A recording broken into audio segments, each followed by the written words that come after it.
partir de agora, você está convidado a acompanhar conosco uma conversa com a senadora Ana Amélia. O nosso tema é a crise financeira dos estados e o debate sobre a limitação de gastos da União que acontece aqui no Senado Federal. Nós já estamos com essa proposta de emenda à Constituição aqui no plenário da Casa. Estamos realizando uma audiência temática sobre o tema e é justamente nesse momento em que está deflagrada uma crise imensa no Rio Grande do Sul, né, senadora? No Rio de Janeiro também estamos vendo, e um anúncio de que o que nós estamos vendo nesses dois estados pode ser um efeito dominó que aconteça em outros entes da federação. Como é que a senhora está vendo essa situação? É através de uma PEC como essa que a gente começa a dar jeito nas contas públicas, apesar da limitação ser da União, né? Nós estamos no mato sem cachorro, para uma linguagem bem popular. Ruim com essa PEC 55, que estabelece teto para gastos da União, em 20 anos. Se ruim com ela, pior sem ela. Imagine a situação de descalabro, de caos que estão vivendo alguns estados, como é o Rio de Janeiro, em que você passa de uma crise financeira do Estado sem condição de pagar a folha de pagamento dos seus servidores, e o que isso gera em reflexos de atividades essenciais na área da saúde, na área da educação, professores, ou na área da segurança pública. Então, você estabelece um grau de desordem de gestão, porque as pessoas, de uma hora para outra, se viram diante da gravidade da situação caótica do ponto de vista financeiro do Estado. A situação do Rio de Janeiro não é única. A situação do meu estado do Rio Grande do Sul acaba agora de decretar calamidade financeira na administração pública. Essa calamidade financeira decorre de um fato bastante fácil de entender aqui, a população, por este gráfico aqui, que a TV pode mostrar claramente. Você vê que você vinha de um gasto aqui, mais ou menos no governo Brito, de 95 a 98, que ele deixou um déficit de 836 milhões. Isso. No ano seguinte, já aumentou de 800, para menos de 1 bilhão, para 1 bilhão e 700. Quase mais que dobrou. Governo de Olívio Dutra. Mais que dobrou. Olívio Dutra. Tá? Veio depois o governo Rigoto, aumentou mais ainda, 2,2 bilhões o déficit do Estado. Aí veio Ieda Cruzes, que foi o ajuste fiscal, o déficit zero que ela conseguiu, deu um superávit, a única que nesse período deu um superávit de 142 milhões de reais no governo 2007 e 2010. Nenhum deles conseguiu reeleição. Aí vem a gastança, 2011 e 2014. Aí vem a escola petista, vem a escola do partido que gasta sem pensar no que está usando o dinheiro. Olha, pula de um superávit de 142 para um déficit de 4,4 bilhões. 4,4 bilhões. No mesmo ano, baixa aqui na questão dos saques do Caixa Único. Enquanto a média dos saques do Caixa Único no meu estado vinha de 1 bi e 700, 1 bi e 500, 1 bi e 400, passa de 1 bi e 400 no governo Ieda, saques que eu diria do Caixa Único e também dos depósitos judiciais. De 1 bi e 400, sabe para quanto? Para 7 bilhões e 100 milhões de reais. Esse foi o governo Tarso Genro. Então, a herança que o governo atual, José Ivo Sartori, que poderia ter ficado nas minhas mãos, este pepino, mais do que um pepino, isso aqui é uma bomba atômica que explode no colo do governador José Ivo Sartori, que poderia ter explodido no meu colo se eu tivesse ganho a eleição. Então, muito obrigado aos eleitores do Rio Grande do Sul que me mantiveram aqui no Senado Federal.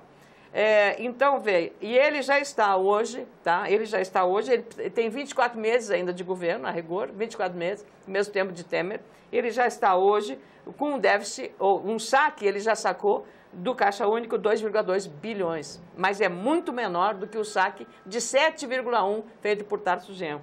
E o déficit, que era de 4,4, que foi o deixado pelo Tarso, ele não aumentou muito, considerando o valor e a diferença do que ele fez de déficit. Então, ele passou de 4,4 para 4,8 bilhões de reais. Então, veja a situação que ele está... Ou seja, há um esforço de gestão aí, né?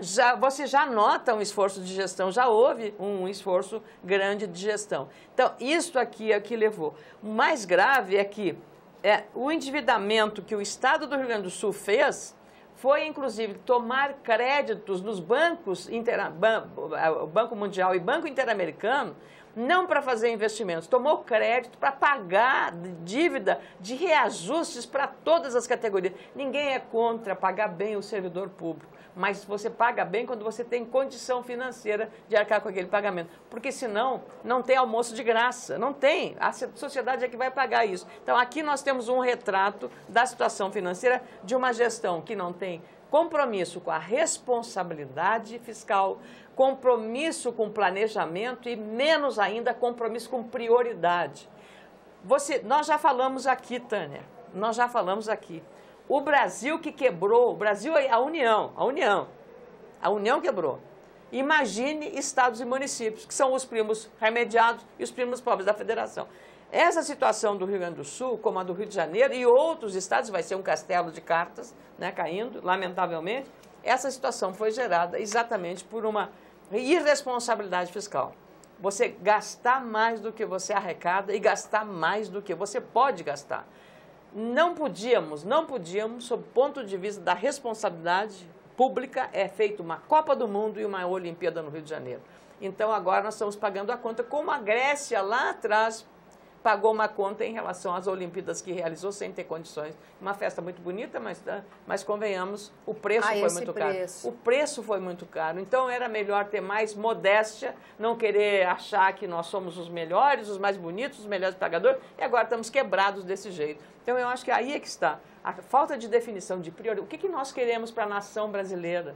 O que nós queremos? O que nós vamos planejar? Onde? Por quê? Então, a gente tem que dar o passo conforme a perna. Não pode dar o passo maior do que a nossa capacidade. Então, é muito simples. Na nossa casa, a gente fala tanto aqui, na casa da gente é assim, nas pequenas e médias ou grandes empresas é assim, e no país, seja no município, no estado ou na União, no governo federal, tem que ser assim também. Senadora, nós estamos aqui no Senado, Casa da Federação. Né? Casa dos estados. E dos municípios. E dos municípios. E da União. E da União. E a senhora, uma defensora de uma reformulação do Pacto Federativo, que vem falando sobre isso, se esforçando, articulando nesse sentido.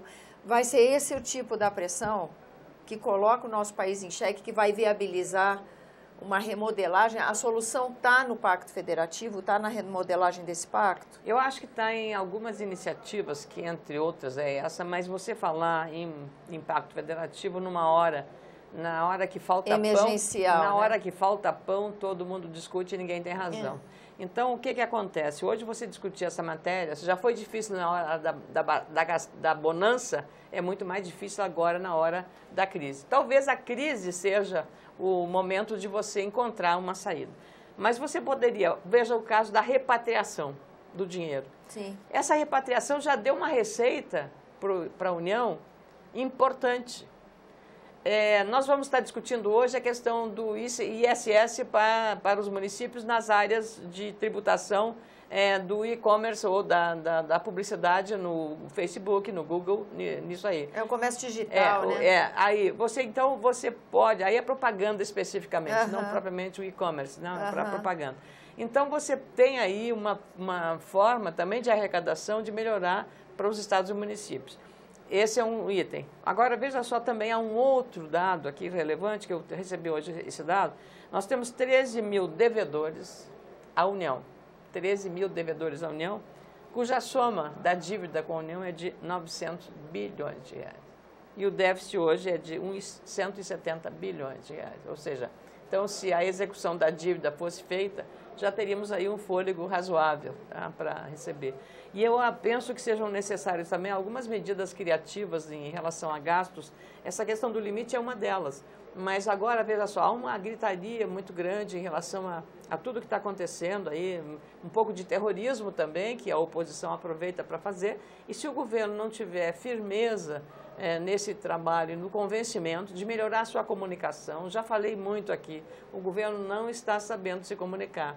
Então, ontem mesmo, vi Nizam Guanais, que é um respeitado publicitário, um empresário da comunicação, muito inteligente, e ter falado com clareza, digamos, cristalina, né? Uhum. É preciso, sim, agora, diante de uma crise dessas, você tem que ser medidas amargas, lamentavelmente, para todos nós, né? Nós temos que abrir mão de privilégios, abrir mão de muitas coisas e não podemos mais continuar, porque a desordem parece estar se instalando e isso sorrateiramente, isso pode chegar num momento de descontrole social e institucional também.